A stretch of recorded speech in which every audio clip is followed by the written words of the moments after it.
ഒരു നന്മ പറഞ്ഞാൽ എങ്ങനെ അത് സാധിക്കും?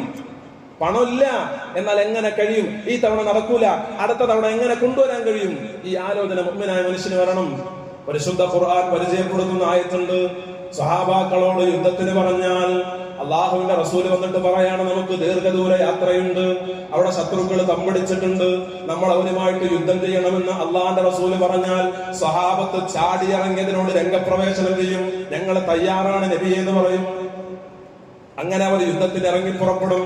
എന്നാലോ കപട വിശ്വാസിയായ മനുഷ്യർ, ഈമാൻ ഉറക്കാത്ത മനുഷ്യർ എന്ത് പറയും?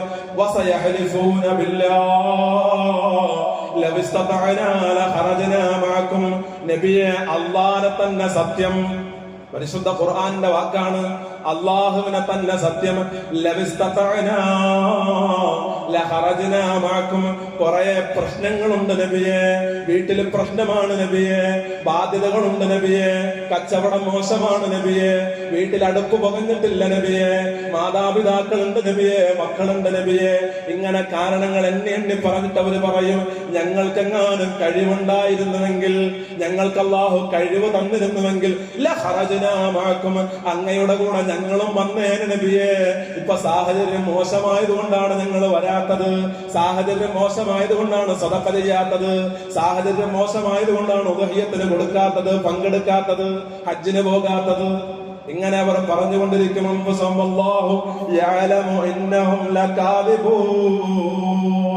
ഹൃദയത്തിലേക്ക് തുളഞ്ഞ കയറുണ്ടായതാണ് പരിശുദ്ധ ഖുർആൻ പറയാണ്, വല്ലാഹു യഅലമു ഇന്നഹും ലകാദിബൂൻ. അവര് കള്ളന്മാരാണ്, അല്ലാഹുക്കറിയാം. അവര് പറഞ്ഞത് നുണയാണെന്ന് അല്ലാഹുക്കറിയാം. ബാങ്കിൽ എത്ര ബാലൻസ് ഉണ്ടെന്ന് അല്ലാഹുക്കറിയാം, എത്ര സ്ഥലം കിടപ്പുണ്ടെന്ന് അല്ലാഹുക്കറിയാം, എത്ര വരുമാനമുണ്ടെന്ന് അല്ലാഹുവിനറിയാം, ലോക്കറിൽ എത്ര സ്വർണമുണ്ടെന്ന് അല്ലാഹുവിനറിയാം, എന്തൊക്കെയാണോ നിന്റെ ആസ്തികളെന്ന് അല്ലാഹുവിനറിയാം. നിനക്കൊരു മൃഗം ഒറ്റക്ക് വാങ്ങി അറുക്കാൻ കഴിയുമോ ഇല്ലയോ എന്നും അല്ലാഹുവിനറിയാം. വല്ലാഹു യഅലമു ഇന്നഹും ലകാദിബൂൻ. അവര് പറഞ്ഞത് മുഴുവൻ നുണയാണെന്ന് പടച്ചവന് വ്യക്തമായി അറിയാം. പരിശുദ്ധ ഖുർആനിൽ ബയ്യനല്ലാഹു അസ്സ വജൽ.